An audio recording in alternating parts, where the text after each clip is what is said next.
नमस्कार बंधुरा आमी स्वप्ना उपाध्याय आमार चैनल रान्ना रेसिपि एंड आवर लाइफस्टाइलेर पक्ष थेके सबाइके स्वागत।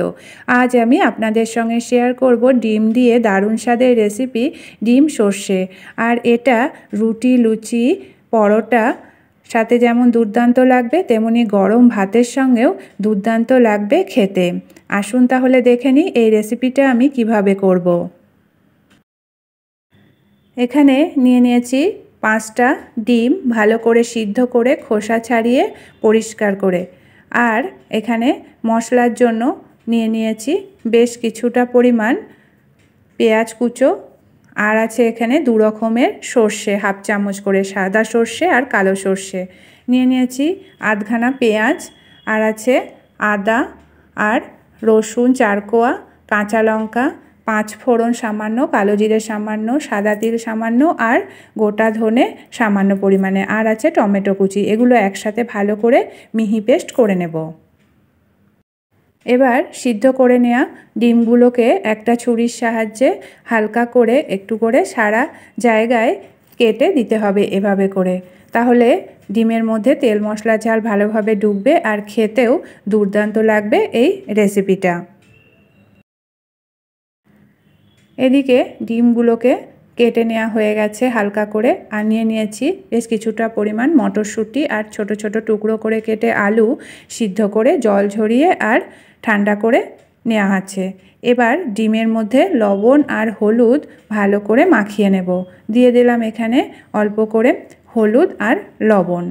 ভালো করে মাখিয়ে নিয়ে এবার এগুলোকে ভেজে নেব।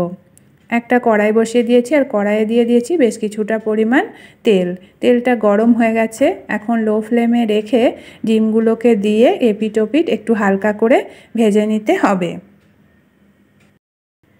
ডিমগুলোকে ভেজে নেওয়া হয়ে গেছে আর এরকম হালকা করে ভেজে নিলে তবে কিন্তু খেতে ভালো লাগবে। ডিমগুলোকে এবার তেল ঝরিয়ে নামিয়ে নেব। ডিম ভাজার যে বাকি তেলটা আছে এর মধ্যে ফোড়নের জন্য দিয়ে দিলাম সামান্য পরিমাণে গোটা জিরে আর অল্প করে কুচনো পেঁয়াজ।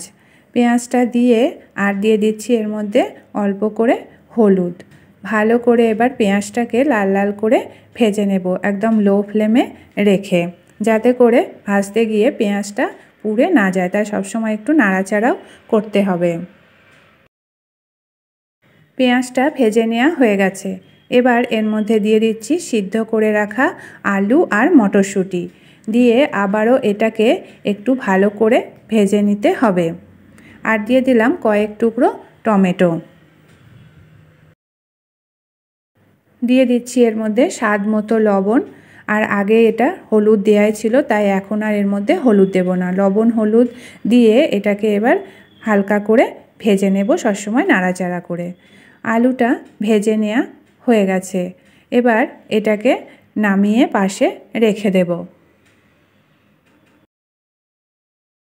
এবার অন্যদিকে গ্যাসে একটা কড়াই বসিয়ে দিয়েছি আর কড়াইয়ে তেল আগে থেকেই দিয়ে ভালো করে গরম করে নিয়েছিলাম।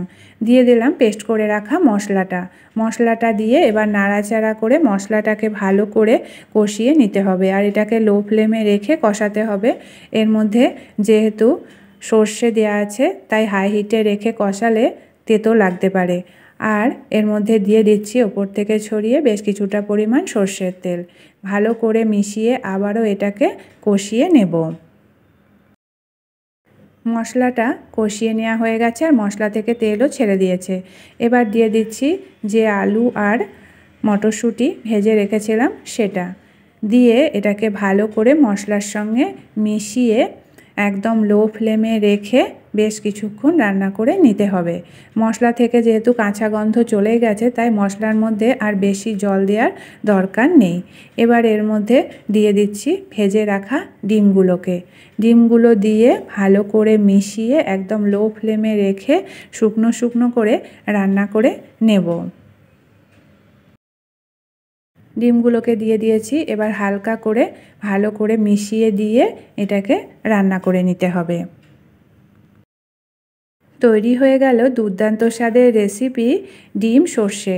এবার এটাকে একটা প্লেটে নামিয়ে নেব। তাহলে বন্ধুরা দেখলেন তো কত কম সময়ে আর কত সহজেই তৈরি হয়ে গেল দুর্দান্ত স্বাদের রেসিপি ডিম সর্ষে। আপনারা চাইলে আমার মতো করে এই রেসিপিটা একবার বাড়িতে বানিয়ে দেখতে পারেন। গরম ভাতের সঙ্গে যেমন দুর্দান্ত লাগবে, তেমনি রুটি, লুচি, পরোটা সবের সাথেই কিন্তু দুর্দান্ত লাগবে খেতে।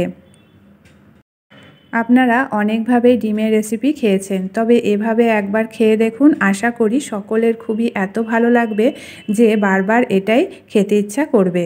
রেসিপিটা যদি আপনাদের ভালো লেগে থাকে তাহলে লাইক, শেয়ার, কমেন্ট করবেন। আর আমার চ্যানেলকে এখনও যারা সাবস্ক্রাইব করেননি প্লিজ সাবস্ক্রাইব করে নেবেন।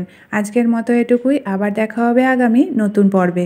ভালো থাকবেন, সুস্থ থাকবেন, ধন্যবাদ।